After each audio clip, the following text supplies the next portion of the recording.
What is up, everybody? Welcome to another episode of Snap on Ego. As always, my name is Brad, otherwise known as Brad Sever, and I'm joined by Chris, Bootman Bootay. Hi, Chris. Hey, Brad, what's up? You excited? For what? For Snap in general? For talking about Snap? For you got anything special happening? For life. Every day I wake up, I'm excited. Until the day I don't wake up, and then I have no ability to be excited then anymore. You won't feel anything, so you'll be good. Beautiful. So, yeah, we're going to be talking about some OTA today. We're going to go over the developer update because, they've changed some details about the cards, and we have information about the cards because before that was speculation. By the way, Brad, I want to make a formal announcement for everybody listening out there. All right? Dear sweet, sweet listeners and viewers, nobody from Second Dinner will ever give you information on data mined cards. They will not give you information until the card is announced in the developer update. That has and always will be. And you know why? I was trying to remember why I was bringing that up. Somebody messaged support and said hey, how is this new card gonna work? And support fucking answered them. You guys, support is not even Marvel, isn't even Second Dinner. It's it's Newverse, all right? So when you're talking to support, you're not talking to Second Dinner. And the support person, for some God knows whatever reason, answered them. And the person shared it on Twitter like it was gospel. I don't even know what would get into a support person. I don't know the answer to this, but I'm going to answer as if I know. You know what I mean? It's crazy. Yep. Yeah, I thought it was weird, and they said that it wouldn't work, right? Was the consensus? Was the question about War Machine? I was trying to think. Yeah, it might have been. So we'll talk about that when we get to their comments. But anyways, you guys, just know, even if you tag Glenn Jones and stuff about a data mine card, Glenn's not going to say anything. He doesn't even tell us I think we're allowed to say that. He doesn't even tell us as creators beforehand, really. So yeah, they have a strict policy of they do not discuss anything that's data mined. They will not discuss anything until a developer update releases, and therefore makes the cards officially known. There was one exception. Do you remember what card it was? There was one exception, and Glenn answered it and said we could talk about it publicly, because it was just real. I don't think it was even publicly. I think it might have been. It was it was mine. Oh yeah. The what's it called? It wasn't Kyera. It was something before that, right? No, it was before, a while ago. It was before Kyera. It was one that I said wouldn't work in a certain way. Maybe, it was something with Wave. Was it? Yeah, it was something with Wave. Maybe I think it was. Yeah, it was. I'm pretty sure it was Mobius. I'm pretty sure it was Mobius that he said something about it way before release, and he's like. He basically added everyone in the creator program saying, I don't usually do this, but we've had some misinformation going around. And I'm like, it's me. It's me. Yeah. Which wasn't even misinformation. I didn't even label it as misinformation. I just said, I don't think it's going to work this way. Yeah. So yeah, because it was a card everybody was talking about. To be fair, so. That tweet had 300 something likes. So in the Snap community, that's misinformation, I guess. That's virality, baby. All right. So let's jump into this spicy OTA that we just got the other day, because courtesy of Snap Zone. A lot of people were complaining about the meta. A lot of hella lockjaw. What was your take on the meta prior to the OTA? Were you not having fun? Were you having fun? My take on the meta was that you have a lot of different archetypes that were doing different things, and it's diverse in that way. However, a lot of those archetypes had shared cards such as Zabu and Sarah in them. For example, Living Tribunal had both of those. Lockdown had Zabu, Darkhawk had Zabu. There's just it's just a lot of even your control deck was running both Zabu and Sarah, and I found that to be a weird thing. Yes, it feels diverse, but then wait, no, not. And you also have the same thing like Lockjaw. Lockjaw was shared across Hela and Thanos as well. So overall, the meta was fine, but the reason it felt samey to me is because of this overlap. When you have wildly different archetypes using the same couple of cards, it's a little odd to me, and I don't like that. Yeah, my experience was different. There was one night when I was playing, and 100% of my games I was playing Conquest mode 100%. This is not exaggerating. All right. I am a man where if I'm exaggerating, I'll try to tell you I'm not exaggerating. 100% of the games were against Helidex. All I played was Helidex. All that night I played Helidex. And like for me, I'm like, well, this is dumb and annoying. But I will say this. I have been enjoying the game more since Proxima came out. Proxima is just like a good inclusion to discard that makes it like rounds discard out just a little bit better, a little less like RNG. Like if you like wipe your hand with MODOK, like you're getting something else out there. You're not fully relying on just other things to happen. And I've just been having fun. I was prior to the OTA, I was having fun just doing that, just playing like a nice little random discard deck. I was beating a bunch of Helidecks that night with just like the most basic Proxima Corvus discard deck, you know, with like Dracula and Apocalypse, and I was beating Helidex. So I was like, oh, that's kind of cool, you know. But real quick, summarize for people, because I don't know how many people did. I did not watch your hour-long fucking Zabu video. Summarize why you say Zabu is the problem. Okay, so the best way I can summarize it is by using an example from Magic. I know that sounds unintuitive and it sounds a bit too annoying, but Chris, you have pretty much zero experience with Magic for the last like 15 years, correct? Yeah, 8th grade was in the 90s, so yeah. So 20 plus years. Yeah. All right, cool. So you with literally no experience, I guarantee you will understand how broken this is. So Hogak Arisen Necropolis is 7 mana, so imagine 7 energy for an 8/8. That's pretty cool. Has trample, which means anything like if you block it, the difference goes over. Okay? Yeah. So that's a lot of damage. I remember trample. I remember. All right. So you can't spend mana to cast a spell. You're like, well, how am I going to play it? Oh my god, it costs 7. I can't even spend mana. Well, it has these 2 keywords that are historically broken in Magic, especially Delve. Convoke and Delve. Convoke means each creature you tap while casting the spell pays for 1, or 1 mana of that creature's color. So you can tap creatures that are already in play that you own to count for them as the mana. Yeah. And then Delve says each card you exile from your graveyard pays for 1. It doesn't pay for color, but it pays for just 1. So you can exile 5 cards, tap 2 cards, and then bam, he's free. You didn't pay any mana. Cool. Yeah. This card in Modern, as you can see where it's banned, if you look at the little bottom right there, could come out on turn 2. Oh, dang. I'll repeat that. It could come out consistently on turn 2. Pretty much it was a turn 3 card that came out the most time, but turn 2 was pretty easy. Wasn't that hard. So this card was a problem. A huge problem. Let me show you this real quick. Bridge from below. So what did Wizards do? Well, Hogak just came out like within a month. So what do? Well, Hogak decks are running this card because they're filling their graveyard because they want to use the Delve aspect, right? Yeah. This card is a bad card. And it was only seeing play because Hogak came in and people were like, oh, this is a cool interaction. Basically, it's just whenever a creature gets milled, while you have this in the graveyard, you make some 2/2 zombies. You make tokens. You get more bodies.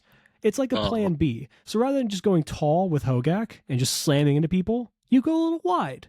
It's your plan B in the deck. Isn't that nice? And Chris, we've always said here, a good deck has a pretty good plan B or in addition to its main plan A, right? You want to get backup plan. That was this. Let me tell you what happened, Chris. When they banned this card, thinking we're going to take away its plan B, we're going to take away the plan B for the Hogak deck, in theory, making it worse. What happened? Well, players said, okay, your plan B is gone. Let's just go all in on Hogak now, make it more streamlined. And what happened? It got even more consistent and the deck got better. The deck got better until the point which they banned it. The deck was so good that during the Pro Tour, right before this got banned, whoops, I want Leyline of the Void. It should be right in here. Right before this card got banned, you know we have sideboards in Magic, right? This is a great sideboard card, Chris. Must be nice. Leyline of the Void starts on the battlefield if it's in your opening hand. Cool, it's free if it's in your opening hand. Awesome. And with Mulligan and Magic, that's not that hard to achieve, especially with 4 copies in there. And then it says, if a card will be put into your opponent's graveyard from anywhere, you exile it instead. Basically, it leaves the play, leaves the game, can't be used for the most part. That's great against Hogak, in theory, because now their cards get exiled. They can't delve anymore to cheat out Hogak. Okay, cool, good sideboard card. This was a main deck card. during Hogak. People ran Yeah. 4 of these in their main deck. Yeah. That's how bad it was. They're playing a historic sideboard card, not to be confused with the format historic, in their main deck. That's how bad Hogak was. Now, why am I saying all these things about these Magic cards? Well, my point is, sometimes you like to see, the hammer come down a bit quicker. We've seen adjustments, most notably in the most recent OTA, to Darkhawk being a 5/4. Spoiler, but you should know that by now. Darkhawk's a 5/4. You saw Rockslide go from a 4 to a 3, and they've done a great job of diversifying Darkhawk in that strategy away from Zabu. And I think that's a good thing. Make no mistake about that. But over time, as we've seen them mention they've been interested in changing Valkyrie to a 4 cost, but they won't because of Zabu. They've been interested in making things that are 4 costs in general, or changing costs, like making buffs. Like, for example, Adam Warlock. We'll talk about that in a little bit. Yeah. They can't make him a 4 cost. You don't want to have a 3 cost come down that can draw you cards potentially, at least with power. So rather than dance around this Hogak card, for example, and be worried, and then ban Bridge from below, adjust these other cards around it, Zabu should just get hit. Zabu should be changed. They're dancing around Zabu too much. It is a long-term issue. Right now, I think Zabu is already getting close to overstaying his welcome, but I think it's fine for the moment. Let me rephrase, or let me reiterate that. Zabu as a power level right now is fine. I love the card. I like to play with it. I like to use it. I think it's good.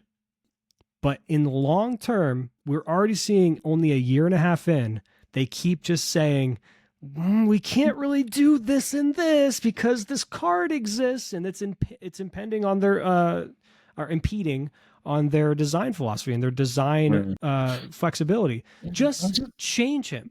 I don't get, like, especially, like, I think, for example, Black Swan, for example, I like that effect, right? It's a really interesting effect. Just next turn you get cost reduction. Beast, the change they made to Beast, it's an interesting effect. Like, I'll be honest, like, even with Beast, I've forgot that they changed it, and I skipped my turn thinking it, and I wish they would just at least toy around with that with Zabu. I don't know how much difference, because Zabu, you can just play him out on turn 5 and still kind of do the same thing. But the difference is right now Zabu in play on turn 2 lets you play 5 4-drops in a single game. That's interesting. Yeah, no, for real. That's a lot.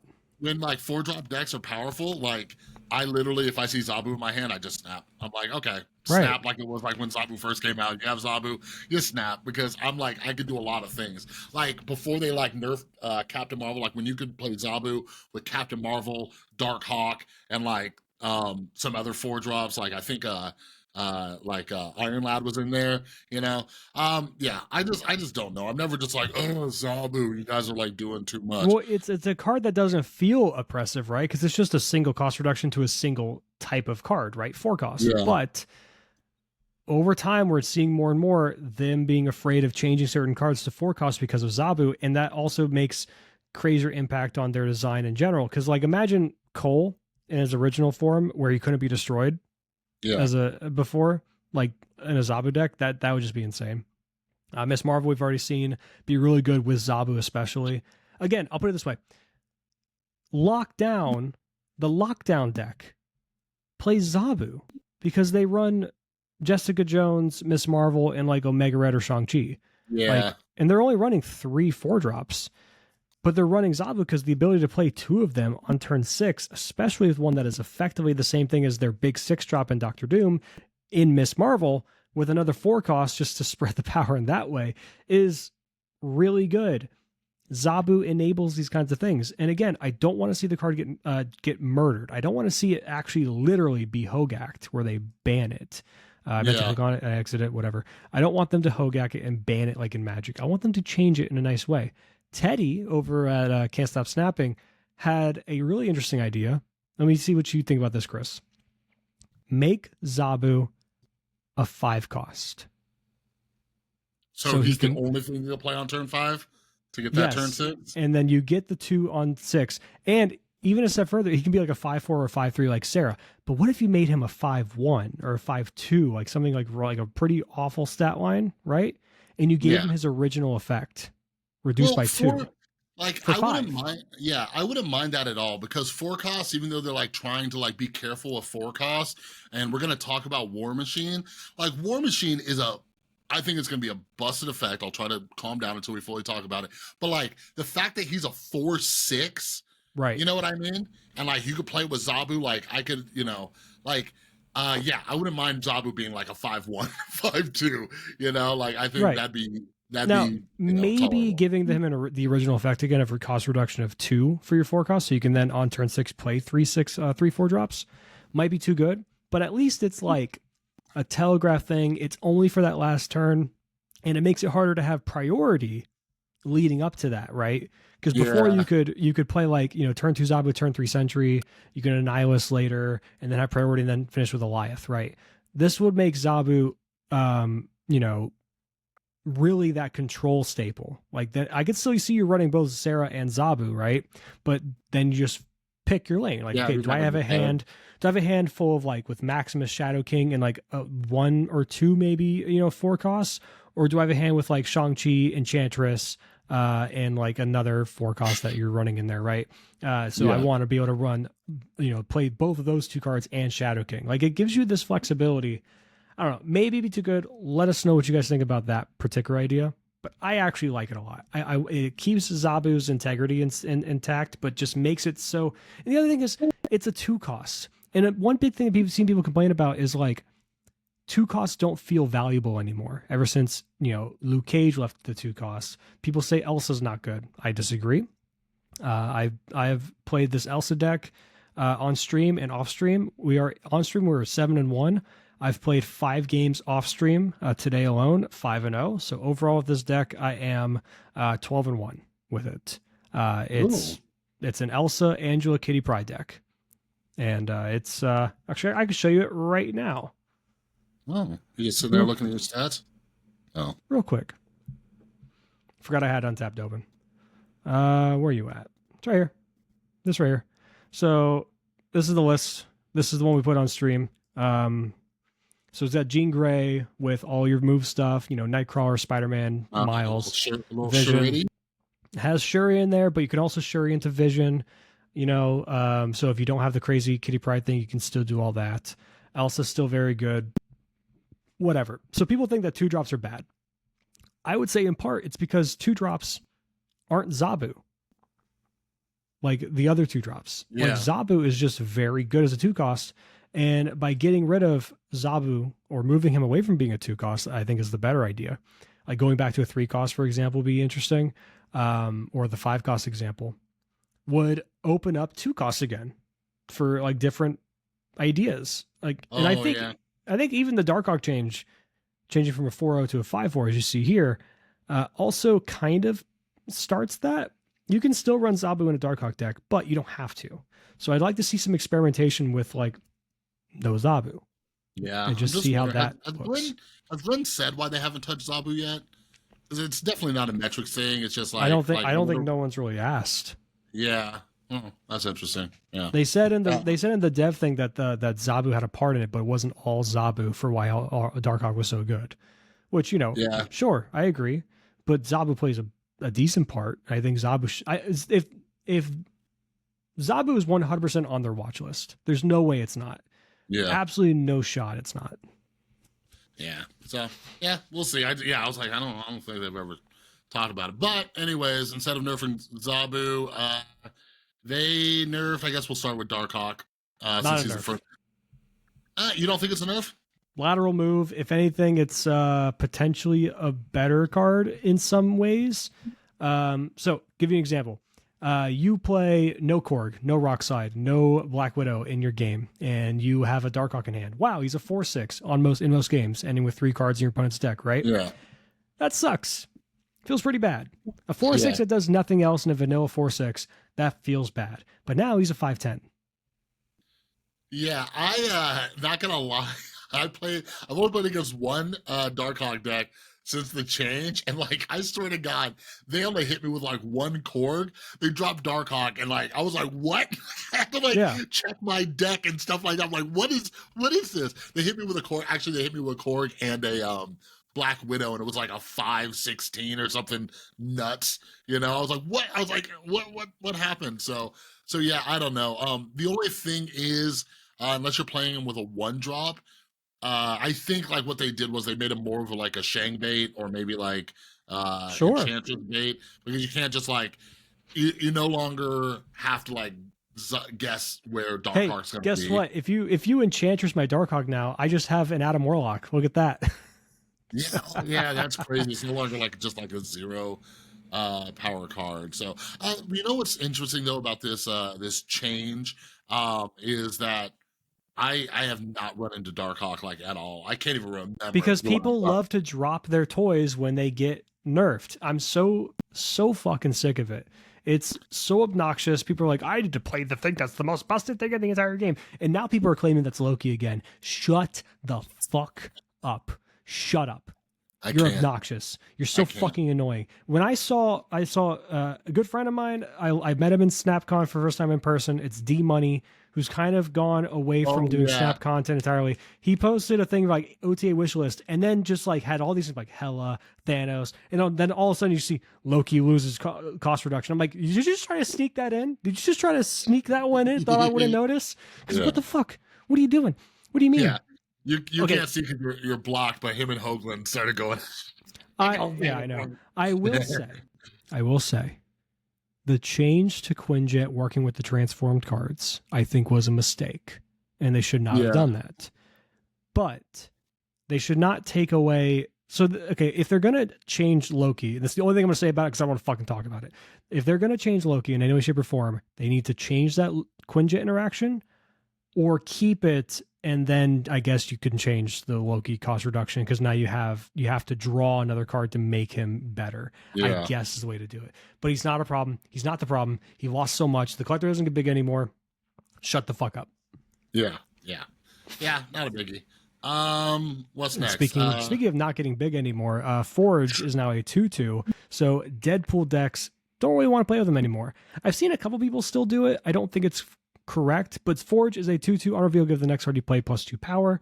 It's the original thing they were going to do to Forge. Back when he was a 2/1, they said, we thought about just doing a 2/2 +2, but we thought we'd try a 2/1 +3.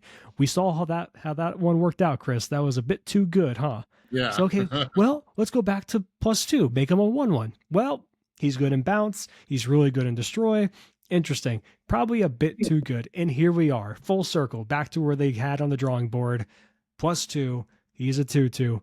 Still fine, but disruptive enough in the curve of destroy, where I think if you're going to run a 2 cost to buff Deadpool, it should now just be Hulkbuster. Yeah, and they nerfed Hulkbuster too. So, but he's a 2/3. Yeah, 2/3. Yeah. So I'm trying to think. I haven't run into any destroy really since the OTA. I've been playing a lot more. I'm like surprised at how much I've been playing because I like took a little break. But yeah, I haven't run into too much. I don't know. Like I use it in bounce, but we're going to talk about another change, and which I think is fine to another card. But yeah. Once destroy gets popular again, or they make like a feature location a destroy one, I'll see how different it feels going up against Forge. But destroy, in my opinion, destroy has always just been like a standard, like just decent deck. Like if you're bored, play destroy. Yeah. It's like a high B+ tier, just whatever. Next up we got the good little boy Lockjaw.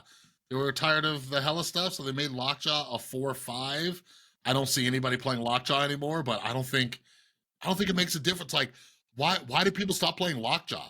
Like just play Black Knight, Zabu, and Lockjaw, right? The Black Knight list already used to run Zabu at times, so to reduce the blade anyway, so I could see that being the case. Even still, as a 4/5, I think a 4/5 is incredibly generous, because what this does is it takes away the hits, right? It takes away, you lose a turn of hits without Zabu, just on curve. So you only have 2 hits possible for Lockjaw unless you're doing magic stuff. and or Zabu, I suppose, or both.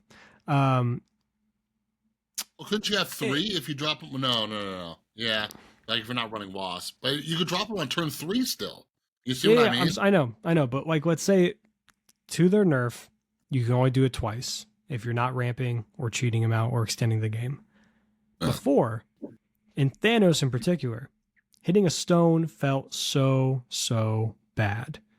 But now, being a 4/5, it takes the sting away just a little bit. And can make it so a Shang-Chi on your Lockjaw lane isn't a guaranteed win. Because Lockjaw versus Shang-Chi in that battle alone, Lockjaw wins. So you have to dedicate more to that lane than Shang-Chi for the opponent's perspective to overcome Lockjaw now. And that's not counting like bad hits or stones that stick around or like wave and stuff like that. So what do you think? Do you think there's a side grade or an upgrade? Oh, it's a nerf. Let's not mistake that. It is certainly a nerf, but not one that's as impactful as you would think. I would actually argue that it's much more of a stray bullet to the traditional like Thor, Jane Foster, Beta Ray Bill, like those kind of decks, like that. Those I think just got murdered for the most part. I guess they could run Magic and Zabu. Maybe there's a way to make them work still. Jesus, I almost want to play Lockjaw. Like, check this out. If you look at the untapped stats, last 30 days, popularity 16.5%. Last latest patch dropped more than half, 7.3%. I'm not surprised. Like, that's like I personally think I mean, personally look, think it's a also the Hela deck is still playing Lockjaw for the last since latest patch, from 80 to 99. By the way, this is ordered by Average Cubes. This is the highest right now. Hela Tribunal and Hela. This one playing Lockjaw. So, yeah. Oh my God! So Untapped, by the way, added like so you look at Infinite top 10%. So Infinite top 10%, Lockjaw was at 18.9%, and now it's it's dropped half again. It's 8.9%. Oh yeah, that's right. Infinite top 10. Oh wow, you're telling me I'm top 10 every season? I'm top 10% of the game? Yeah, that's crazy. Like I'm pretty much consistently in the top 10,000. Except for this season, I've dicked around a lot. I think I've dropped to like 20 something thousand, almost 30,000 even. Yeah. I usually play a lot of Conquest, so like my shit, I'll like start up there within the 10,000s, and then by the end of the season, since I mainly play Conquest, it drops to like the 50s. This is an interesting list. I saw this the other day. It's got some Annihilus Sentry stuff, but Ghost Rider, Black Knight kind of thing. No Hela. Wait, what is that? This Black Knight list. The hell? Hold on, I'm gonna screenshot that. That looks fun. That's interesting. It's a pretty cool one. I like the idea of I like this bait where you can Lady Sif your Annihilus when you have like Sentry out and you got the Void out, and you can just like Deadpool emote them and be like, I fucked up. Whoopsie daisy. And then drop Ghost Rider and send it over anyway. Yeah, flip it over later. That's fun. Where this list? Do you know where this list came from, or no idea? No idea. I actually did a coaching session yesterday for a chatter and a viewer in my streams. They show me the list, and I went on Untapped and saw the data. I was like, oh, that's cool. They're like, I've been playing this one. I'm like, that cool. looks fun. But what's up next? Mr. Warlock. Oh yeah, this one just gave me a headache. Can I just let me just say this real quick. Let me hop in my soapbox really fast. Do it. Really Get fast. up there. This card, make no mistake, is still going to be bad. Okay, let's get that out of the way.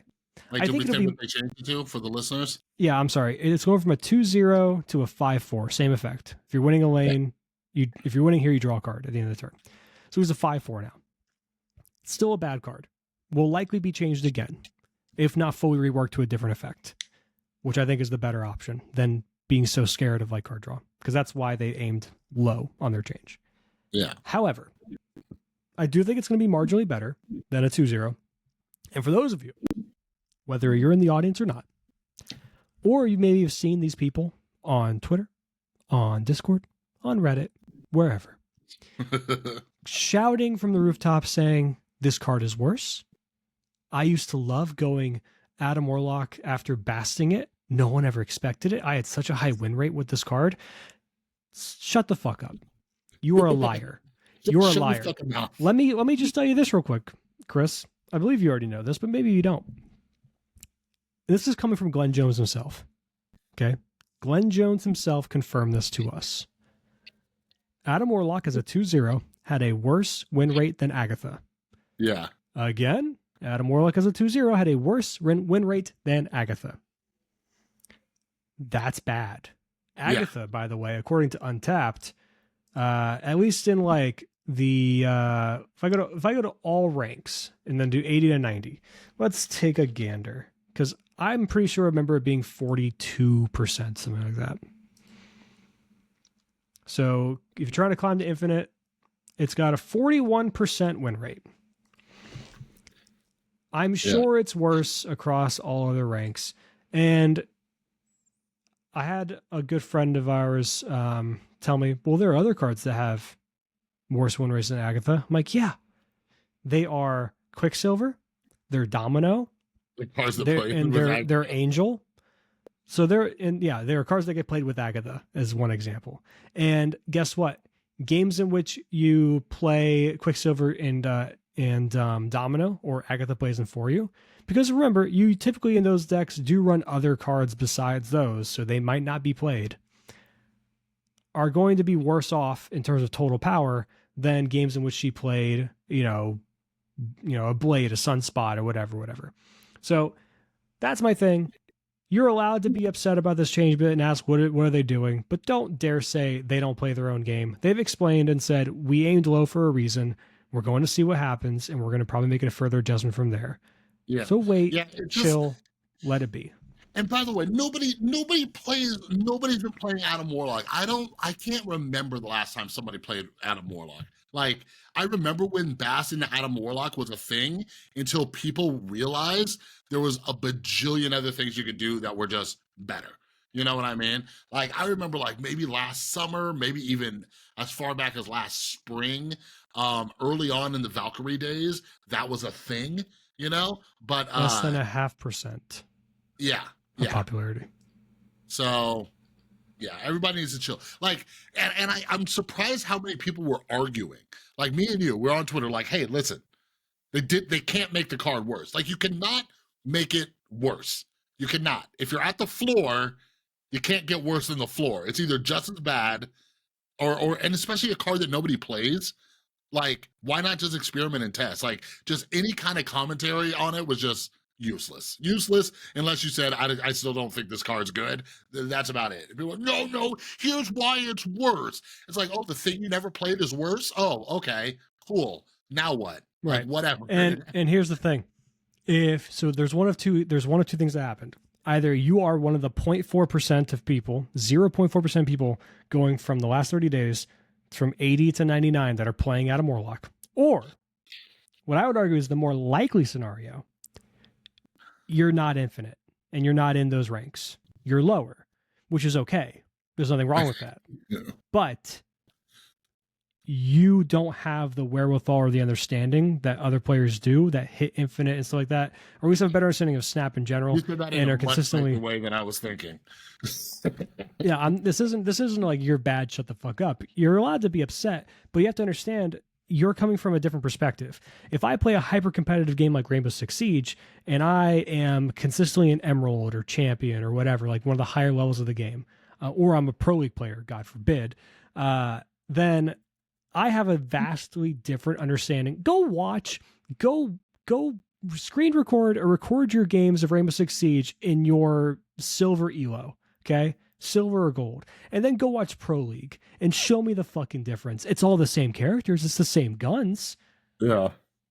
Unless you're the best of the best in the entire world, you don't really get the option of saying, well, I actually thought this card was better than it was, because it's different. You're not Lambie. You can't put together a shit draft deck and be like, yeah, guys, I won this infinite border for this thing. It's my 20th of the season, and yeah, you shouldn't play this deck though. It's bad, but I'm Lambie, so I can do it. You're not that. Yeah. You're not him. You're not that guy. Yeah, and even and I think it needs to be said too. Even if you win like an infinity border with a deck, I would argue it doesn't always mean that it's good. Or you hit infinite with a deck. Oh, it Doesn't definitely always. doesn't mean that it's good. It means that you're Yeah, a more decently skilled player yeah, and you're yeah. able to And I, overcome. You yeah, won. You won in spite of the card, not because of the card. And people often conflate the two. yeah, exactly. And that's why everybody listen. You got to be careful when you see people sharing and posting decks, right? Like, Especially in the first week of the season. yeah. What was it? Because that it's a good example.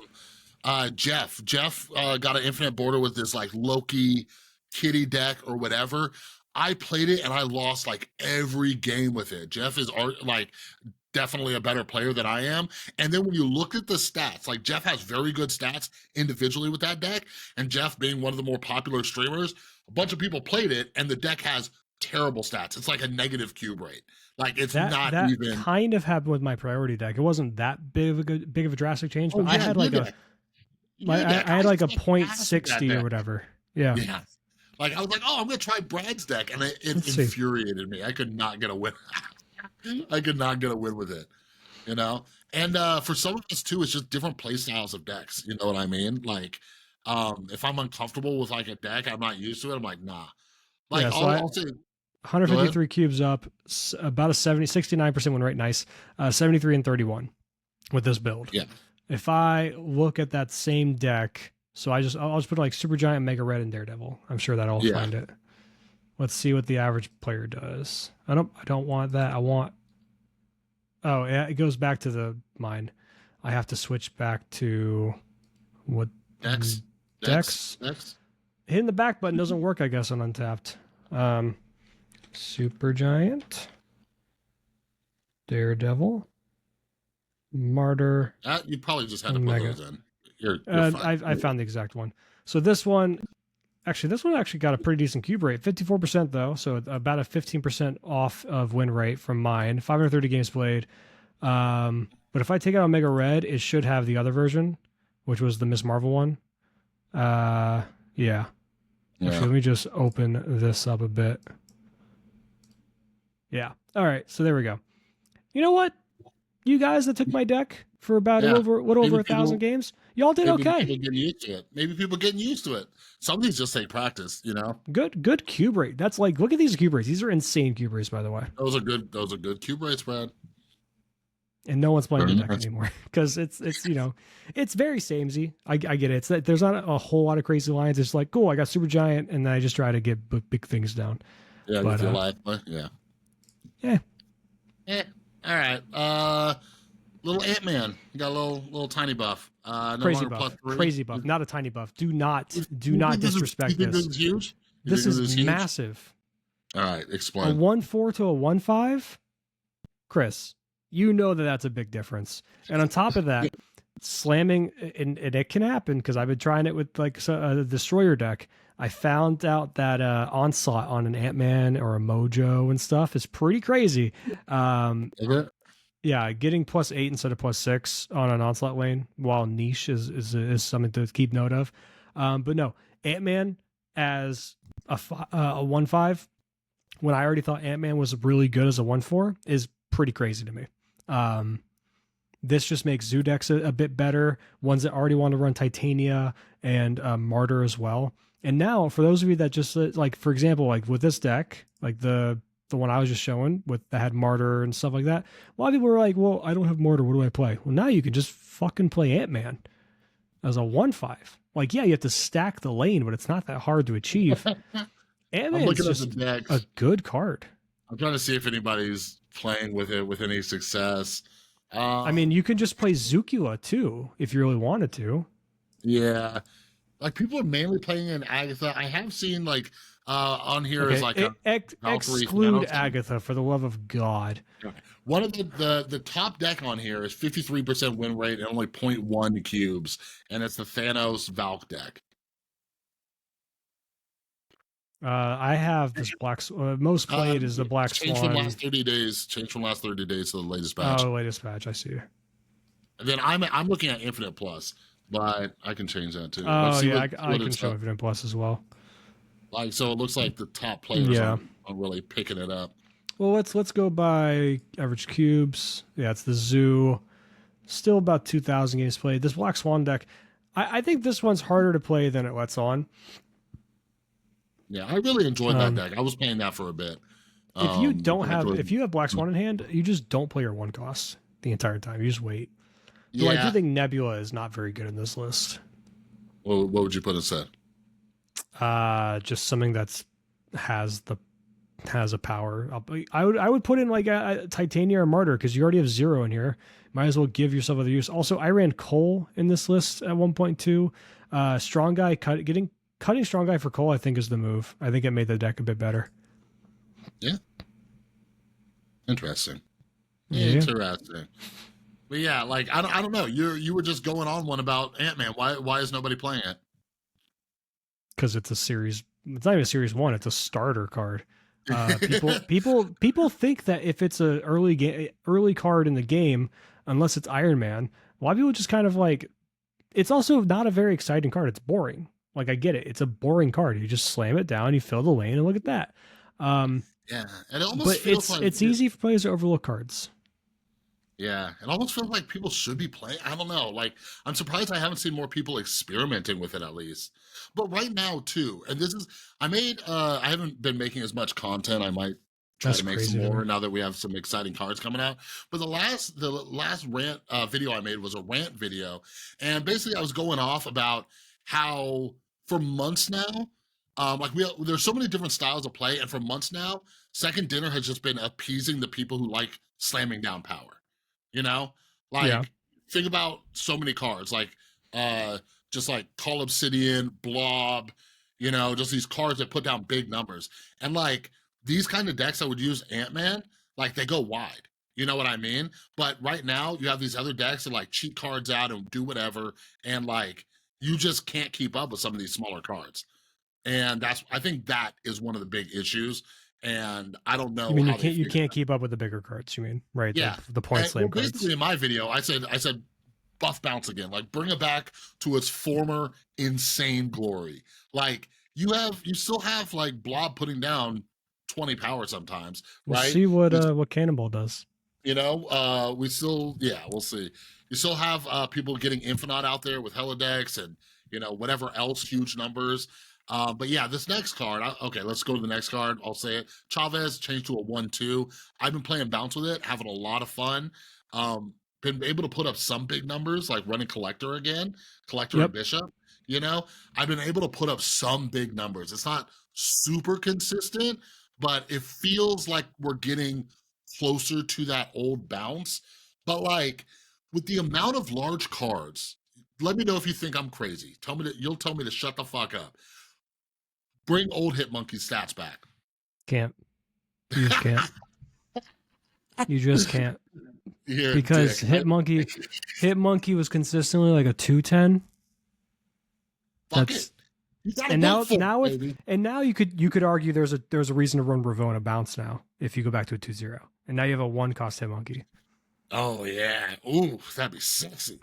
But okay, think of what Control can do with Zabu and Sarah down, right? And now think of a bounce deck that runs Ravona and Sarah to reduce everything else, and you pretty much have all 1 cost in your hand in the final turn. See, here's the other issue though. Like when I'm talking about point slam decks compared to these, like the argument is, and like I said this in my video, no disrespect for you lovers of fucking point slam decks, but they're easy. They're very simple lines of play. You're playing a Sandman deck. It's not fucking rocket science. You know what I mean? Like you need to work with bounce decks. Even with Hitmonkey, old Hitmonkey, I would argue you gotta work with it. I play so much bounce. You have to be so mindful of the board state, how much room things are taking up. There are times when you really have to look at your Hitmonkey and say, do I have enough space to put enough things down to make my Hitmonkey big, right? So why can I not have a very big thing that takes more work than fucking people running Helidex or whatever else out there? You know what I'm saying? Why can't I have big numbers that I have to work for and you get easy big numbers? Tell me that, Brad. Because skill expression is scary. I mean, I truly, guess. like when you have a deck where if I would argue the old bounce deck, the floor of the old bounce deck was with someone that's just average at the game playing with it, with admittedly a very complicated deck at times, could like I saw so many posts from people that I know aren't the best snap players. No Yeah. insult to them. This is self-admitted by them as well, so I'm not throwing shade. They acknowledge themselves as being average or slightly above average, if that. And they were getting, you know, just infinity tickets left and right in crazy runs with these bounce decks back when Hitmonkey was a 2-0. Now, and then you look at players like Lambie and players of those higher calibers, or even just like, you know, the top 50% of, you know, infinite, or even just players that are able to hit infinite are much more above average. Those ones are going to skew the data so much so that it's terrifying to look at. And But I don't think you can. Whereas on the flip side, Chris, these big point slam decks, the difference in skill expression, the floor to the ceiling is not as vast, and it brings everything a bit more in line with what you expect.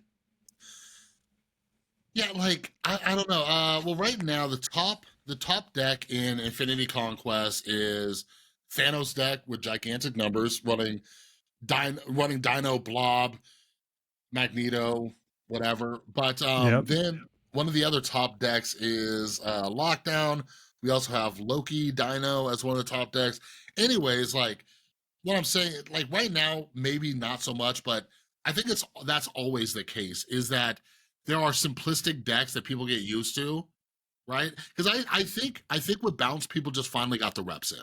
People finally got enough reps in to do decent with it, but you can still fuck your hand up. You could bash your demon, you could do some messed up stuff. I don't know. It just there's nothing that's been appeasing my style of play. I don't even know if the upcoming cards we're about to go over do that either. So we'll see. But speaking of, let's get through these so we can talk about the new Last two, cards. Swordmaster, Vulture, they got a point each in power. Swordmaster is bad still. They need to have targeted removal or targeted discard form of some variety. I have been arguing for the same thing as Silver Samurai, your lowest power card in hand, but not hitting your opponent. Just you. Oh, just you? Yeah, maybe. Yeah. And then you have to bring it back to like a 3/5, I think. Yeah, I think people will lose their shit because a lot of people who have a problem with Hela have been talking about Blade too. You know, so if you gave another targeted discard card, they might. But albeit a worse version. It's like it's the weaker ones. Other way though is Vulture gets +6 now instead of +5, still a 3/3. This one's more impactful because it scales better, going from 3/8 to then 3/13 now to being 3/9 and 3/15 is a big jump. Especially when you start having multiple hits involved, and even just single hits gets it out of Shang-Chi range still at a 3/9 is still very nice. The downside is it's a decent card thrown into a bad deck. Move still needs other things to work. It needs Heimdall to go left or right. I will always say that can be the biggest change in the deck that can make it actually viable. But for now, if you're good with move, you're happy. Go get that Infinity Border, please. I would love to see it. yeah, we talked about that, like potential Heimdall changes and all that. All right, let's jump to the new cards coming this month. Well, hey Chris, you want to watch the developer update? Oh, it's so long. 7 minutes. It's long. All right, we won't watch it. I thought we'd give the viewers a treat of this courtroom appearance of Ben Brode. Yeah, it has. For those of you who haven't seen it, it has Cozy and Dexter. Why don't they fly us out there? It'd be fucking phenomenal. Well, they both live in LA. Whatever. I'm in Vegas. I'll drive out there. Ain't nothing. All right. Well, let's look at the schedule. Fine. I would say we just spent 50 minutes going over to the OTA. So that's my So the first card that's coming out, because I don't feel like is Hope Summers. She's a 3/4. After you play a card here, get +1 energy next turn. So a nerf from the +2 thing. Still a very good card. This is the season pass card. It's good. Question real quick. You answered your top 5 thing in order for Glazer, right? I assume? Yeah. What were yours? I said this on Twitter. This was probably I've been doing it. He's asked me, like, since he started doing it. this was legitimately the hardest month. This was probably the hardest month for me to do it. I said War Machine. I put Hope Summer second just because energy does stuff. I think Pixie's going to be pretty decent. Then I did Cannonball, then Mockingbird. All right. So he put Hope Summers at 2. I put Hope Summers at 3. The reason I gave was Ramp is good, but the other 2 cards above have established homes or are generically strong enough to work out the gate. She is technically the most powerful, but will need to be established somewhere. And you could argue that's Kitty Pryde deck, stuff like that. But we'll wait and see. We'll see what happens. Well, it's like she's kind of like a little what's that new location that gives you a gin? You know? Nor Dimension. Like yeah. It's kind of like but it's immediate though. You don't like you get the gin, then you have to play the gin. So it's a 2-turn like a better thing. Nor Dimension. You know what I mean? But here's the thing, like I feel like Hope Summers, like it seems like natural places with Kitty Pryde. You know what I mean? But like think about the old Silky Smooth deck and stuff like that, right? We can put stuff in there, move it, just get like a little extra power or a little extra energy, do something silly the next turn. I'll tell you what, like getting extra energy gives me anxiety. Being able to do extra stuff gives me anxiety. I don't like it. I don't like it at all. Too many options. I don't know what to do. I'm worried about putting too many things on the board that they're going to counter later with tech cards. I don't know. We'll see how it goes. I do find the fact that it's not just after a card or cards in parentheses is played here, you get the +1. It's for each time. So if I play 3 cards on her on a single turn, like 3 1 costs, then I get 3 energy next turn. Yeah. So like that's where I'm a little nervous. I'm wondering, like, is it going to be decent also, with bounce or what? Because can we talk real quick about what the fuck this haircut is on Ben Brood? his little flat top. You look goofy, my guy. Anyway, we got Pixie next. But like for example, like if I'm playing Nor Dimension with my bounce deck or whatever, and I have extra energy, or like I don't know what to do. There's too many things going on because like with a bounce deck with low cost cards, I don't need the extra energy. That's why they're fun. You know what I mean? Right. Like, so it's like, well, if I play these out early, especially if I have Hitmonkey in my deck, like I kind of want to hold stuff, you know? So I don't know if she's going to fit in the natural places we think, or if somebody's going to just figure out a way to use her to cheat out energy for like some broken point slam bullshit. But here's Pixie. So Pixie is a 2-1 on reveal. Shuffle the cost of all cards in your deck that started there. So originally in data mine she was a 1-3. That's fucking absurd. 2-1 makes more sense. So she's gonna be interesting, and I'll let it play so you can see like what happens in games, all that good stuff. But essentially, she just swaps stuff around. So imagine you swap the cost of your Yellowjacket or Wasp. Look at there's a 0 cost Beta Ray Bill in hand, a 3 cost Scar, and then you can get a 0 cost Magneto like they're showing on screen. That is cool. However, when Glazer asked me, I said she is number 5 this month. Yeah, really? I said 3, and I don't know if my pick of 3 is the hype.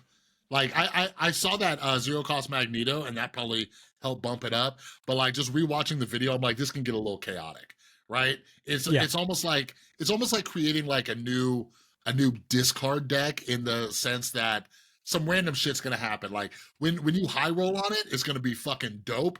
But other times you're just gonna be sitting there with a bunch of cards in your hand that you don't want to use. You know what I mean? She's insanely scary with Mobius if that interaction works like I think it does. Because if you have Mobius down, then that means, let's say your Yellowjacket swapped with Magneto. Magneto goes to 0. The Yellowjacket's supposed to go to 6, but Mobius says he can't have a higher cost. So the Yellowjacket should stay at 0. Yeah, huh. Interesting. Like that's how that should work, right?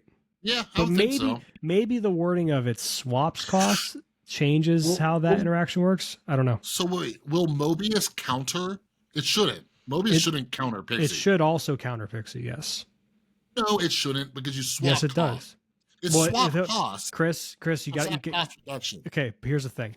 The reason I think it should counter is because the same reason I think it should work for it. It is. What? What does Mobius read? What does he read? Your cards can't be increased in power. Your opponents can't be reduced. Or in cost. I would intuitively. We need to ask. We need to ask Glenn. I would intuitively think if Well, you're here's swapping. true, but here's the thing. Mobius stops wave, and she sets to 4. Yeah, I guess. So Yeah. the same, but also in the same breath, though, Mobius should be in your Pixie deck. In Pixie the on same 2, breath, Mobius on 3. in the same breath, we're about to talk about War Machine, and nothing's fucking intuitive anymore. So I know Cannonball's next because he's the next card. Yeah, soon we'll talk about War Machine. So Cannonball. So Cannonball is an on reveal 5/8. Move the highest power cost or highest power enemy card here if you can't destroy it with a rock. So a rock replaces it if it can't move. What was the old text on this? It was a random card and the same thing as the rest. Okay. So now it's highest power instead of random. Yeah, I like this a lot better. If I had to go back and change it, I might swap Cannonball and Pixie, especially if Pixie does get fucked by Mobius. I said, by the way, I tweeted this out. If any of you are playing Mobius during the weekend missions where we got to use Black Swan, you're a dick. Some people are like, oh, I'm trying to get my Infinity Border. All right, cool. If people are trying to get their Infinity Border and do the weekend mission, fuck them. All right, but I was playing ladder, and the amount of Mobiuses I've run into while trying to do my missions was ridiculous. But yeah, Cannonball. I disagree, but that's okay. You're a dick. No, you're just a dick. That's what it is. Just play what you want to play, guys. Don't let this guy tell you otherwise. No, if you are deliberately just ruining someone else's experience, you're a dick. If you play Sandman, you're a dick. All right, letting you know that right now. What if they just like those decks? Okay, all right. I would argue that the spike in Mobius that I saw this weekend, that is not the case. I think you're giving these people an out for being an asshole. Are they an asshole or are they just tired of losing to a... Okay, it's like when you go... Because Black Swan's a good card. So they're tired of seeing Black Swan over there. They're like, fine. You want your missions? Fuck you. I'm going to put Mobius in my deck. See? We could do this both ways, Chris.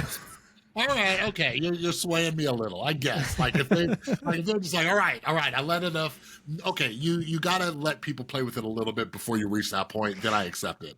All right, but anyways, as far as you've taught me, all it takes is just an afternoon of playing the deck too many times to be like, nope, hit the button.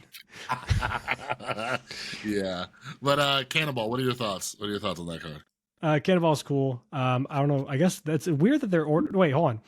The data mine suggests that Cannonball's the third one in the week, and Mockingbird's the second. And that, so I guess unless this is wrong and these got flipped, and Mockingbird's actually third, and like we should go off that. Anyway, yeah. Also, by the way, Pixie has Mobius in that week. By the way, for the spotlight. Oh yeah, we were gonna tell you that. So yeah, we got Mobius and Spider-Ham that week. Okay, so before we dive into Cannonball, what are your thoughts on people opening boxes for Spider-Ham and Mobius? Fantastic week. Spider-Ham's a good card. Mobius is a good card. Pixie's a cool card if you want a new deck-defining card. Great week. I'll tell you fantastic week. I see a lot of people put Spider-Ham in bounce, and the more bounce I've been playing with Spider-Ham, I don't like it. It can really fuck somebody up, but like I don't like it because you hit somebody and then it's just like, now I don't need to bounce you back and, whatever. So if you're playing with Bast, you have two cards that you don't really want to bounce back because they're kind of useless, Bast, depending on the situation. But anyway, Spider-Ham is a good card. When there's certain metas going on, Spider-Ham's legit. Sometimes you just need to hit the right card, whatever, and go from there. Mobius, Mobius is dope if you want to be a dick on weekend missions. Yep. So good card though. Also I gotta get the Rian Gonzalez. I gotta get it. Dude, when are we getting that Eliath, man? Oh my god, I need it. Which one? Rian Gonzalez Eliath. Is it April? Is it April that we're getting it? I'm getting ready for that Max Greg takeover. No. What the fuck? When are we getting it? Is it a bundle? Is it just in this? Is it just being released? I don't remember ever seeing a Rian Gonzalez. Oh my god. I'll show you right now. It's so good. Hold on. Duplicate tab. Let me switch.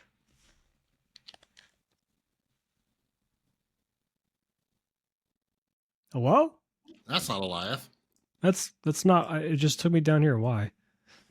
Alioth. Eliath. There you go. Look at it, Chris. Oh, that one. Yeah, I remember seeing that. Oh my God, it's beautiful. Yeah, not a I fan, need it. but I need it. Yeah, you're not gonna be a fan of it when I fucking blow your shit up in a cloud of that smoke cute with little this cute ass basket fuck. watching stuff. Oh my goodness. Yeah. Anyway, yeah. So It's like a little stuffed animal. So yeah, I wonder if they changed the data mines, or I don't think the videos necessarily go in order. I feel like it should. It should, but I don't think it does. So Dumb. Cannonball is going to be the 3rd week. So it's going to be. We don't know. We don't know. I'm calling it. Check the Discord. I'm calling it. Does it have the release in the Discord? Does it have the schedule in the Discord and the announcement? So yeah, but no, when the new season starts, we'll know for sure because it says it in their thing, I think. But anyways, Cannonball, I like it. People are stating like obviously it's a natural counter for Blob because anything that can't get moved gets destroyed and a rock gets put in its place. So that's kind of cool. Yep, always kills Blob is nice. Oh, by the way, Cannonball is my number 1. Cannonball's your number 1? Yep. You're a crazy person. It's got a premier stat line, destroys threats, and can even be synergistic with particular decks. Cannonball is my number 1. What deck synergies are you thinking? Anything that gives a rock to their side is very good for things like junk or just filling up their board in general. I see. I don't like a rock. It's a slight bit of synergy, but it can be impactful. You're probably playing this on turn 6, right? Maybe. I don't know. I see Blob on turn 5 a lot. Yeah, but also I guess with Hope Summers you could cheat this card out. But no, this seems the Cannonball seems like a surprise card to me. You know what I mean? And at that point he's just a Shang-Chi that's bigger than Shang-Chi that can hold the lane down. Like why is Juggernaut good, right? Like you're getting stuff out of the lane that they were hoping to play, you know? So I don't know. We'll see Cannonball. I don't know if I'd put him as my number 1. Maybe he'll prove me wrong. But also that week is going to be Kitty Pryde and Ghost Spider. Kitty Pryde, I think she's still an all-around good card. If you like playing bounce, Ghost Spider, if you play move, if you play any type of move deck, like get Ghost Spider. Like she's the best move card. Yeah. Yeah. Like just so many ways to play her with something else. Like you're good. That being said, I think this is a pretty underwhelming week. Underwhelming week and your number 1 cards in it. Do you know what underwhelming means? Underwhelming in the sense of the complementary cards. If you're going after just Cannonball and you high roll and get Cannonball, sick. But these other 2 cards, a lot of people got Kitty Pryde for free. Ghost Spider is not a crazy powerful card, but a good card. But you're not gonna be like jumping over the moon of like, you know, oh, I got a Ghost Spider. I got Ghost Spider. Also, these are 2 cards. This Ghost Spider is a season pass card, and Kitty Pryde again you got for free most likely in the last few months. Yeah, but I'll also say if we're gonna go off that metric, I would say the previous week you're not gonna die if you don't get Mobius or Spider Ham. I don't know. Mobius is very powerful, and especially with if this interaction, if it does shut down the interaction, which it should. I'm sure Glenn's already answered this, so we'll verify that in a moment. And Pixie's going to be, I think Pixie will be a brand new deck that you'll see a lot of. Because people love their deck-defining cards. They love their Hyevos. They love their Thanos. They love getting those kind of cards, Chris. So Mobius is a phenomenal counter. Here, let me see. I'll check. Pixie. Oh, wait. Oh, here we go. Oh, somebody asked, but it has not been answered yet. I was looking at the team answers. Let's try typing it in and see if they already answered it. Pixie. I don't know how to use this properly. I'll look while we talk about the next one. So, what was the next card in your special little video? It's Mockingbird. Oh, okay.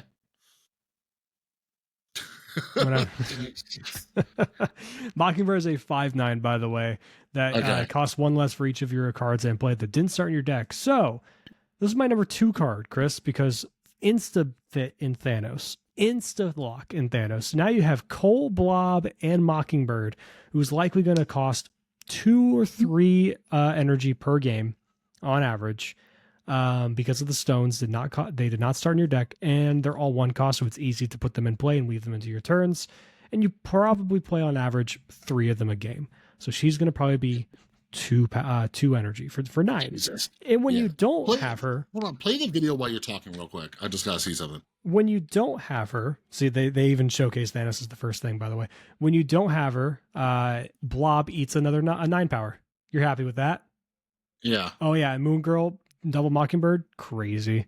Okay, yeah, I was wondering. Also, if you play the copy Mockingbird, by the way, from Moon Girl, that will reduce your original Mockingbird.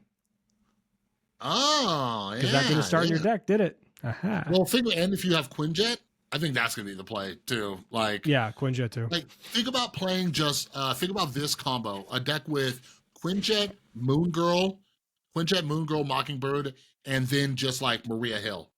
You know what I mean? Just that combo right there. I think it's going to make a shield deck way more viable. Like, because now you have Mockingbird as well as a Devil Dino, because that deck's always lacked like power. That's why you've seen like Loki kind of fill that void. You could actually do a Loki-less shield deck with Devil Dino, and Mockingbird is a respectable power play. Yeah.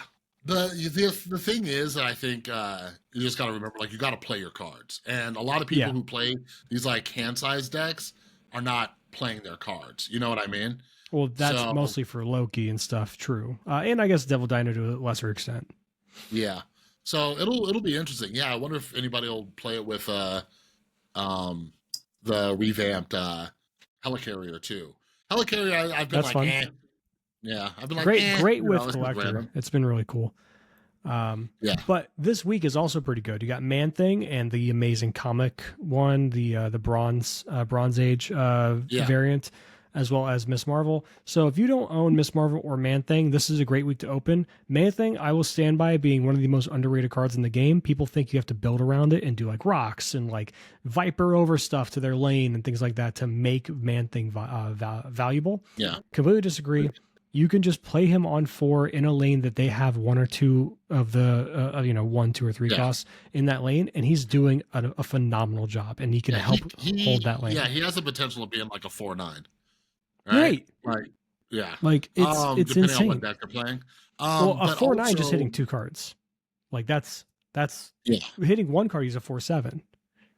Oh, he does -2 damage. Yeah. But he -2 to each card. Oh, Jesus. So he could be a 4. What's that? What's 2 times 4? 13? Jesus. Yeah, but let me ask you this, Brad. Be honest. Don't lie to our dear listeners. How much Man Thing are you playing? How much of this underrated card are you playing? I try to play it every now and then. I try to play it like on stream, like a little bit. Like, look, there are cards that are like, better options in 4 costs, because also there's not very many Man Thing decks. It hasn't been on my radar to cook up a Man Thing deck. But you know what, Chris? Tomorrow we're gonna do that. He's not a build around card. Correct, he's not. But he doesn't have a home yet. That's the problem. Because the homes people think and test with him to limited success. Let's look real quick, because I guarantee you if I type in Man Thing on Untapped, you're going to see a bunch of like hazmat junk bullshit. You want me to tell you though why Man Thing probably isn't going to reach his full potential for a while is because of what I was bitching about earlier. All the point slam decks. Ooh, Toxic Sarah. Oh, I love this deck. But yeah, that too. Like, yeah, people are playing such high cost cards. It'll be hard. This is interesting, though. He's got a perfectly respectable. I mean, look, it's not great, but it's not awful. We've seen worse. Respectable is a good word. Go back. Let me see those decks. What were those? So you have Toxic Sarah's the first one. Classic. 54. Classic. 54%. 0.35. It's not terrible. Something to mess around with. This one's doing some Typho Mary stuff, because again, Luke Cage back to a global effect is nice as well. This is like some Toxic Sarah control lists. There's of course Man Thing in like a Moon Girl, High Evo kind of stuff. Yeah. And then if you want to go off the low game volumes like these, you should always take with a grain of salt, by the way. 24 games played, 66% win rate, and over a cube a game. Yeah, I saw Man Thing the other day. Someone played a deck like that against me. They did the whole. But like, here's the thing. Like, hazmat. here's like the debris thing, right? And you see like hazmat, like all these, like you have hazmat and stuff like that, or like the affliction with high evo with like Cyclops, right? And like this one also has hazmat because it's Toxic Sarah, albeit it's a bit more open. It's just like hazmat and man thing are only affliction cards, and the rest of it is Sarah control, which I love this angle, by the way. I do like it a lot.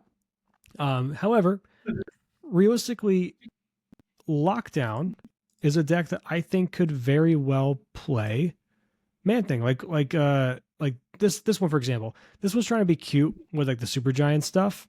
And there's Claw for reach and stuff, I guess. But like, if you don't have Jessica Jones, on average, when you play Storm in a lane, in the current meta, I'm seeing way more people play like 3 and a 1 or a couple of 2s, a 1 and stuff than like a 4 cost. Yeah, now that Zabu's been changed to a 5 cost, because that was always the thing I hated playing Storm. People would throw down, they would just throw down Darkhawk in the Storm lane. Oh, Darkhawk got changed to you said Zabu, and I was like, no. But now we don't got to worry about Darkhawk being in your Storm lane. You can play Storm on 3, don't got to worry about Darkhawk on 4. Yeah. So Man Thing can hold his own in a Storm lane. Yes, it hits your own Storm, but she was only 2 power anyway, and usually when I hit that stuff. If you reach over there with Captain Marvel. That too. Like, can we make her like a 6/10 or something? I'd like to try that. Who? Captain Marvel. Captain Marvel? Yeah. Ooh, that'd be weird. Be cool. You want to try that? I mean, she's not very good now as a 4/5. No, 4/4. 4/4. What's her play rate? What's her play rate? You talking about Miss Marvel or Captain Marvel? Oh, okay. All right, you're talking about Captain Marvel. Yeah. Because you said Captain Marvel. Captain Marvel. Remember when Cerebro 5 was a playable deck for like 5 minutes? Remember when Silky Smooth was one of the best decks that because of this? Look at this card. Oh my gosh, she's so bad. Oh, it hurts. It hurts. That's my girl from back in the Magantras days. Give me Black Bolt and Stature back to a 5/7 and a 5/8, and give me Captain Marvel to a 4/5 again, or just fucking try something else with her. But like, do you think honestly, if they buff Captain Marvel to 4/5, like Silky Smooth would just run off the rails again? No, like it wouldn't. It'd be bad still, or like it'd be like a tier 2 deck. Say it. Say why? Because of all the fucking point slam decks. Because it can't compete. Shit. It can't compete with the rest of the meta in that sense. Yeah. All right. What's the last it's week? War Machine. Now we can have some fun. Here's a spice. On reveal, until the end of your next turn, nothing can stop you from playing cards anywhere. So I initially was thinking, this is just makes all your cards Jeff. So you can get into Sanctum Sanctorum. You can get into a Professor X lockdown lane, a Storm lane that's flooded. Cool. But we also have confirmation from Glenn that this works with Ebony Maw and the Infinite. It overrides their turn 3 or turn 4 or later restriction for Ebony Maw, and the Infinite can't be played if you played a card previous turn. It overrides those. So I can play War Machine on 5, Infinite on 6.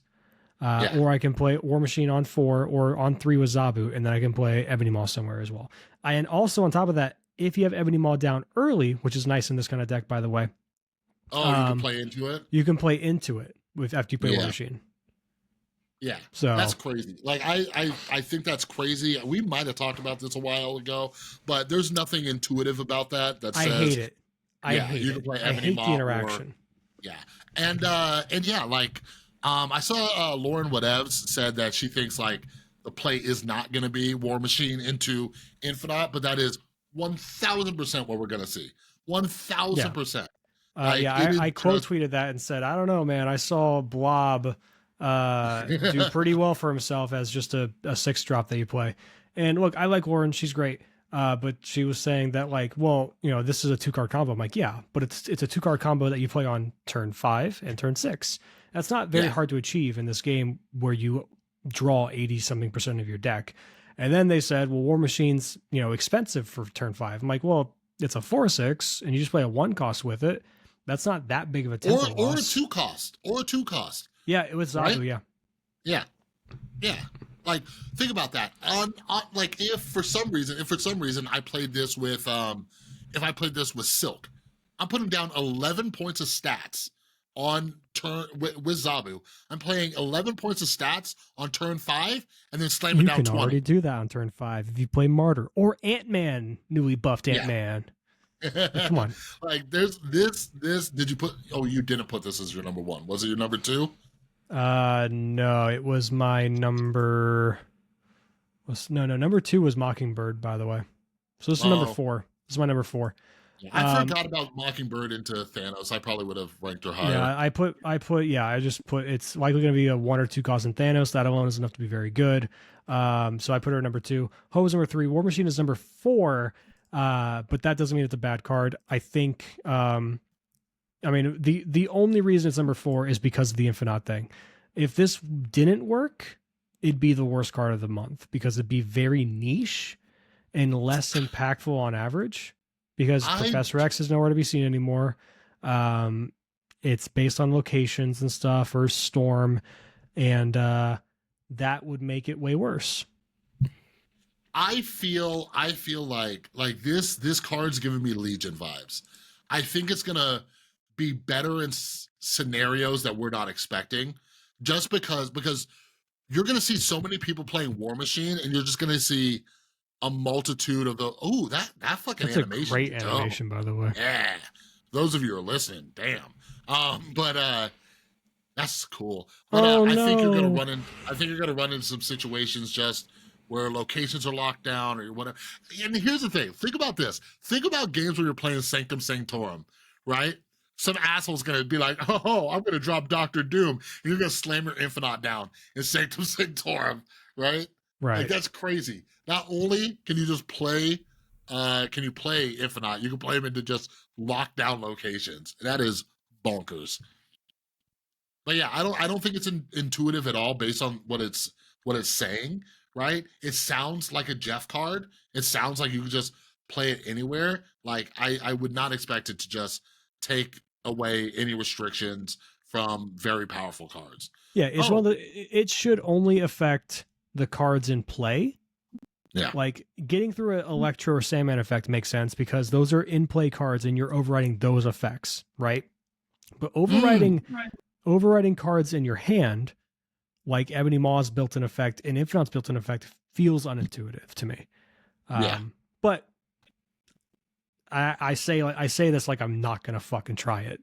Like it's gonna be good. Yeah. I'm gonna play it.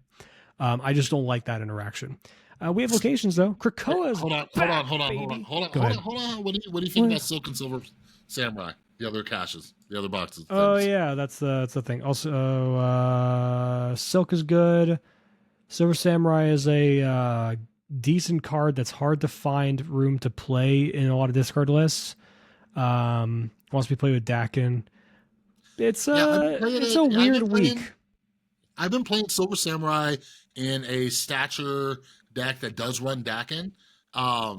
It's fine. I think if you like discard, it might be a card that you want to pick up. I really like disrupting the other person's deck so much. I said this on the podcast when Silver Samurai first came out. Something Glenn Jones said was that discarding cards from the opponent is one of the most powerful effects, and that's why they're very careful about it. Right. That's why we haven't seen a Moon Knight change in ages, right? God, and so just I change feel the like fucking card. Yeah. So I feel like it should be good, but yeah. Just make it so it discards the highest cost in both players' hands. Because then there's that's a genuine cost restriction to build around him because now he has to be played in lower to the ground decks. You don't think that would be super powerful? That's almost better than old Spider-Ham. Remember Spider-Ham? It helps hella, I suppose, but then there's a chance that, unless you have Death in hand, it's just you're still playing the lottery of I might hit my hella. I don't know. Yeah. Maybe that is too good. I just change the card. Change the card, please. I agree. Change the card. Silk. I don't know, man. People aren't even playing Silk and move decks anymore. That's weird. Silk used to have such an insane play rate. Well, Silky Smooth doesn't see play anymore. Yeah. But yeah, Silk is a 2/5. People thought she was going to be a lot better than she was. For those of you who are new, when Silk first came out, people were like, oh, fuck, 2/5, who cares if it bounced around randomly? It was not great, right? But I don't know. I can see. I really want to try some of that with Hope Summers. I want to try Silk Jeff. I want to try doing something like that with it and see how it feels. Because yeah, that might Now, be. I have a real question for you, Chris. Yeah. War Machine. If he sees enough play, do you think they ever revert the Professor X nerf? Ooh. Maybe. Maybe. I'm surprised so many people like stop playing Professor X after that nerf. Like, because it felt like nothing, and people, but it was like a psychological nerf. You're like, okay, all right, I'm done. I'm done. I needed 2 points of power over there. Like, bro, like you could put 2 points of power in This there. deck I've been fucking loving. The Ravona X. Ravona X. Ooh, Yeah. that's interesting. That's interesting. What? I'll screenshot that too. I like it. Being able to sneak Havoc underneath Professor X or Black Swan. That way you can. So you can either wait until turn 5 to go Martyr, Titania, or Havoc underneath Professor X because they're all cost reduction from Ravona, or you can Black Swan Ravona and playing on turn 4. You can play one of your 1-drops underneath them still. You have what? Did you mess around with Glenn's negative deck at all? Nope, not my style. I respect him. I think it's a cool deck with the Loki and stuff. Not my jam. Yeah, it's not very consistent. I almost kind of want to swap Loki out of there, but yeah, it's fun because you could do some funny Professor X stuff and things like that. But oh yeah, they just killed my this was I only played 2 games and it didn't go great. But my old version of Infomaniac had Adam Warlock, like Hawkeye into Adam Warlock was always fun. And like, I'm not sitting here going, Adam Warlock was so good. They made him worse for this particular deck, and they made him worse for the particular decks that did the thing with Bast, I suppose. But I would argue that both of these decks that cared about the Adam Warlock being a 2 cost would be better if you just ran a different card. Whatever. Hold on. Look back. Look at that poor fucking Kang just sitting there. Yep. Poor Kang. What's his stats? Huh? I mean, that's from 10 to 100. I doubt. Find out. Just put it 100 plus. Put it 100 plus. I wonder if it even has a play rate. I have to go back to the decks thing because I'm on my page. So I'd be guessing it does not even have a play rate. Maybe. Let's look up Kang. Click on Kang. The best deck is a Galactus list with Kang. 74%. From 80 to 100 plus, it's so 0.3% popularity. Yep, negative 0.01. So it's only barely negative. That's lower than Adam Warlock was. Wasn't he 0.4? Yeah. Kang post-dividend only, still 0.3% and worse. That is a big bet. And just like, that's crazy to think. Remember when Kang came out? Remember everyone was like, this is going to break the game. Yeah, everyone thought it was broken. Yeah. It was like the most anticipated card. It was just such a nothing burger. I would love them to keep the effect, but just transform, instead of disappearing in your hand, just he becomes a 5/8. What if it was just that? You get to see it, and then he's playable. So you don't think seeing it and then playing a 5/8 is too powerful? No, not really. I think it'd make it a lot better, but like he's just make make him like a 5/7, I guess, or like the same as like Legion. Man, I don't know. Give him something. Here's the thing: if it had the same effect and they buffed him, imagine what it would do to Marvel Snap if just the popularity skyrocketed.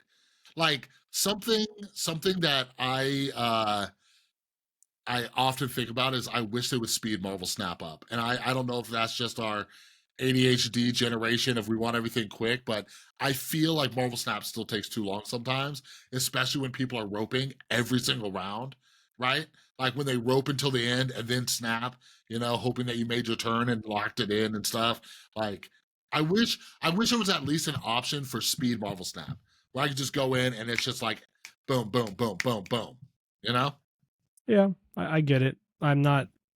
I like slower games for the most part, at least the ones that more happens. But when you're getting roped, that's different because nothing's happening when you're getting roped. But like when the games themselves are longer because there's more turns, that's different to me. That's fine. Yeah. But yeah, we got Exhibit X and Exhibit Men. Look at that. Cute. Krakoa has returned. The first play here adds its power to the top of your deck. That sounds very fun. I'm going to be really mad when they hit their Galactus against me after playing. Like, what if they... Okay, let me paint this picture for you, Chris. Imagine Elysium is on the board, and they go turn 4... what's it called? War Machine. Turn 5 Infinite, and then they have priority, and then turn 6 they played Infinite on Krakoa, like, and then they gave their Galactus 20 power, right? And then they just Galactus the other lane. Wait, hold on. Wait, how would they do that? So turn 4 Elysium, okay. Yeah. Turn 4 whatever. I mean, honestly, you could do this in general, like even Magic. Sentry. Why not Sentry? Just Magic. Oh, Magic. Are you just telling me to Magic the Krakoa 5-head? Go fuck yourself. No. Listen. Okay, you put fucking Howard in your deck. You got Howard, right? Okay. So you know what you're gonna hit. You magic somewhere. You keep your shit. But yeah, then you can War Machine into Infinite, and you know you're hitting Galactus. Right? I mean, also just giving the top card 20 power from Infinite with Krakoa out is fucking insane. That'd be fucked. You can do Howard. This might be the fucking busted build, right? You can do Howard into armor, right? And then you drop a turn 4 fucking, turn 5 War Machine. Turn 3 you play Magic. And you got 2 20 power cards? That's nuts. Or the Black Knight decks are going to love this because you just discard your Infinite with Blade with Black Knight out. You drop your turn 4 Ebony Blade on Krakoa as the first card and just give 20 power to the top card of your deck randomly. Again, it doesn't matter what you give at that point, 20 power. You just got a 20 power card. Yeah, this week's going to be a fucking nuts. That week's going to be crazy. And I had a lot of people say they don't remember the old Krakoa. Those of you who don't remember, the original... took over the game for it turn was 5. Turn 5 Ego. So it was the stupidest thing. People were not too pleased. Then we got Utopia. Utopia just reduced 3 and 4 cost cards by 1. Jesus Christ. So speaking of Zabu, right? Yeah. Right? You play turn 2 Zabu, and then your cards are... that's going to be old Zabu week. Yep. Right? Yep. Right? And Rock Slide's going to be a 2 cost if you're playing that. Hey, at least it'll make stuff interesting. Black Widow's a 2 cost, so you can go Zabu on 2. One of your things on 3, or even you can go like. I'm gonna do old school Darkhawk bounce with Zabu too, right? Like Darkhawk will still be a 5 cost, but the way you can play your Rock Slide, you can play Rock Slide, Black Widow, Korg, bounce them back, right? Plop them down again. Like that's gonna be bonkers. And that's the month, guys. I think the rest of the video is like some about like a artist spotlight. And then there's what is this? This is just the graphic. Just the albums. Yeah, so we got Max Grecki Heroes. My Max Grec album. We got Terrific Tarot, which is the Midnight Suns. Oh, we got 2 Midnight Suns albums. Okay, so for those of you that have been that first week when Midnight Suns came out, you bought all of them because you're insane. Congrats. You get this is a blank whatever meme, and then you get the thinking Professor X. Congrats. Like I guess I'm okay with it because a lot of people, including myself, were complaining that the Midnight Suns, there were all 1,200 variants. But I get, like, unless they drop some surprise Midnight Suns variants, because they've done that. This new album, remember, like, it has the Jane Foster Ultimate for Art Germ? Yeah. Yep. So unless they drop some new Midnight Suns, and no Invisible Woman in it. Yeah. Yeah. So if you spent all that money, I am bummed, though, because I I really, really, ever since they showed the sneak peek of that Doctor Strange, I wanted it, and I'm never gonna get it because I refuse to buy that many Midnight Suns variants. You could pull them. I've pulled a couple. Have you? I have Yeah. not pulled a single one. I guess pulled you would. I had one of my mystery. They're both from the premium mystery variants. I got the Spider-Man one, and oh god, one I don't use. Everyone got the Doctor Strange for free, but it was something, or maybe it was like a Conquest one. Iron Man was also a Conquest. No, Iron Man was the Conquest one. What did I get? I don't know. I got Spider-Man and something else I don't use. Because the only ones I bought were Doctor Doom and Death. Because I like those a lot. Interesting. Oh, I think it was Adam Warlock. Yeah, it just sucks that that Max Grek one, I'm 1,000% gonna fill that up. 1,000%. And I'm not a huge fan of that emote. Yeah, too bad you get a boring emote. I'm telling you, man. Every time I use my Venom emote on somebody, I think about how you're like, that one's fine on your tier list. I have that one used against me all the time, and I'm just like, I don't even know what you're trying to convey to me. I feel like I'm being the most toxic. See, you can think that all you want, but I guarantee your opponent's going like, okay, what a nerd. Like, what do you? I also people the one that I find funny is the Magneto like bring it one, which in my opinion is the one that you should do if you both snap.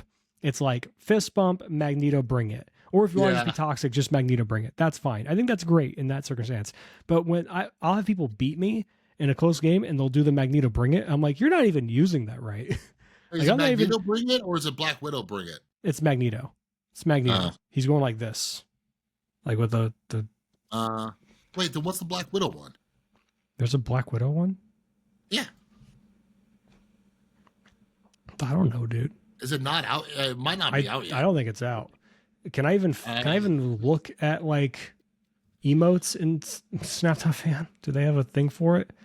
Yeah, they do emotes. Here we go. So there's text emotes. Oh no, she's just unbothered. She's just like, whatever. Like that's different. That's a different thing. What? No, she's doing. Wait, hold on. Where's the Magneto one? Show the Magneto. Oh, this one. No, that's Colleen Wing.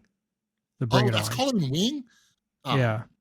The Magneto was right here. Magneto, bring it on.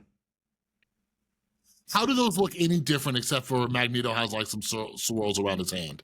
I don't know. Who cares? The point is, like, they use them wrong. Yeah.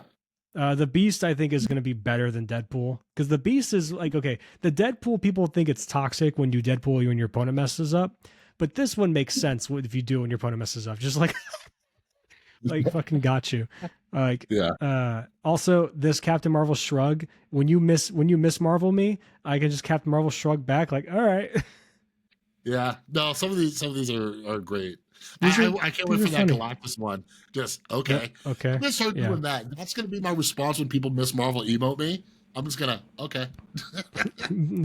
I like as Moon Knight random stuff go, even though it's random bullshit go is the meme. Oh. Random bullshit go. Yeah, a lot of these are just fine. We're waiting on a lot of them. Some of them aren't just that, like, I guess Titania Rage is funny. Storm, just know it's fine.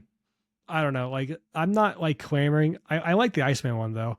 I'm one away from this fucking Iceman variant or the emote. What album is that one in? That's the one drop Dan Hips. That's the what? The one drop Dan Hips. Oh, I don't even think I checked that. What? Yeah, I have 11 out of 12. I'm missing only Elektra. She is yet to come up in my shop. Huh. That's interesting. I just had Martyr come up in my shop, by the way, a Dan Hip Martyr, and I'm like, why aren't you in the album? You should be the one instead of this fucking Elektra, because I bought it because I wanted a Martyr variant. Yeah, I think I bought that one. I think that's the one I use. But yeah, it's does it say what album they're in? Nope. Are albums in? Oh, there are here. Yeah, albums. Look at this. Hey, low cost, high impact. Yeah. Jesus, I only got 3.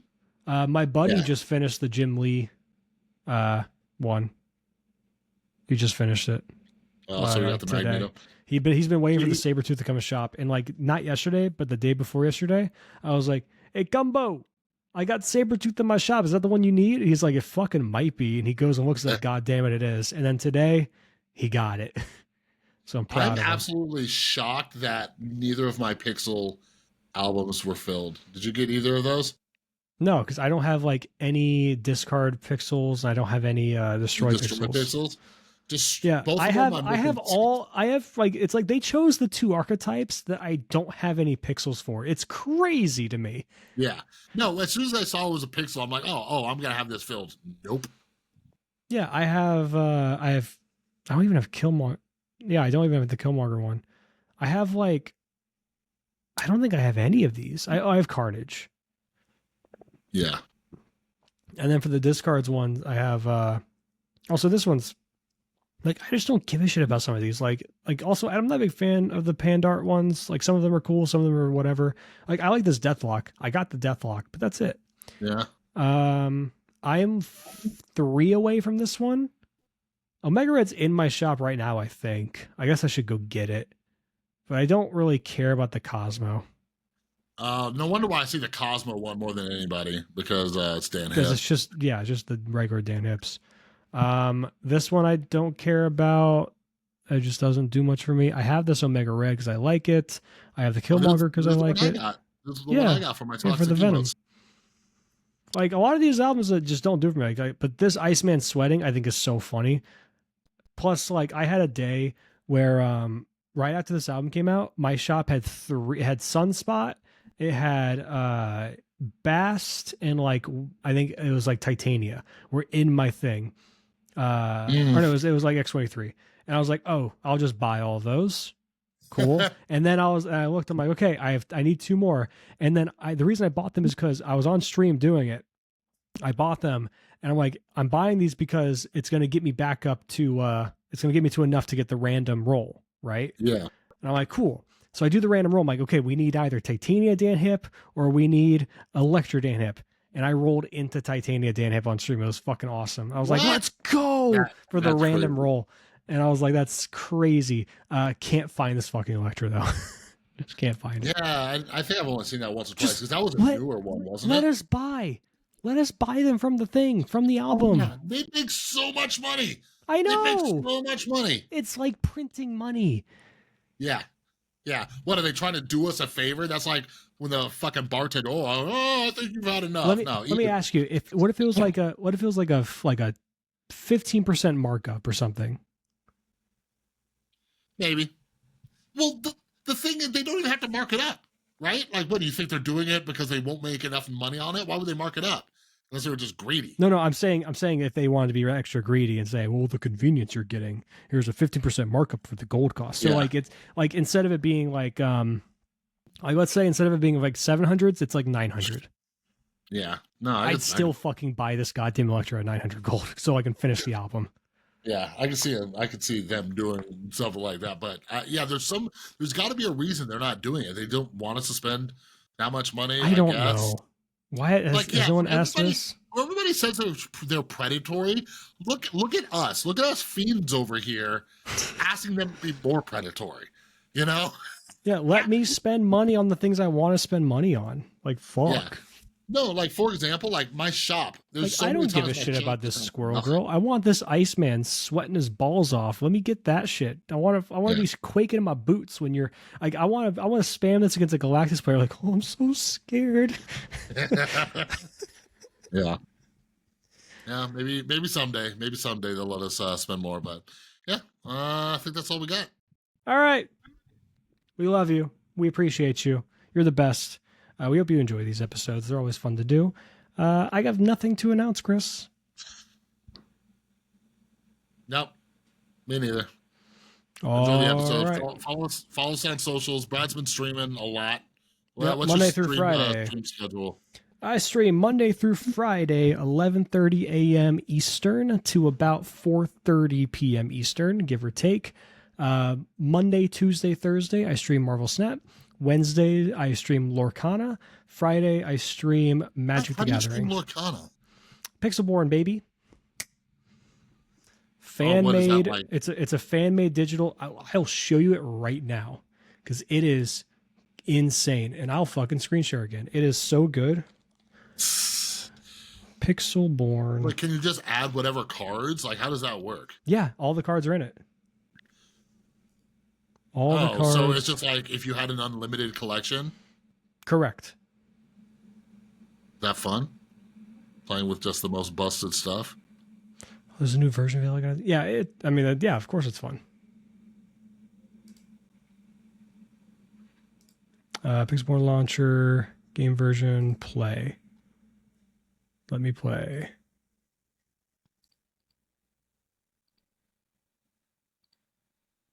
Let me play. You gonna share your screen? What's happening? I'm trying to launch it at the moment.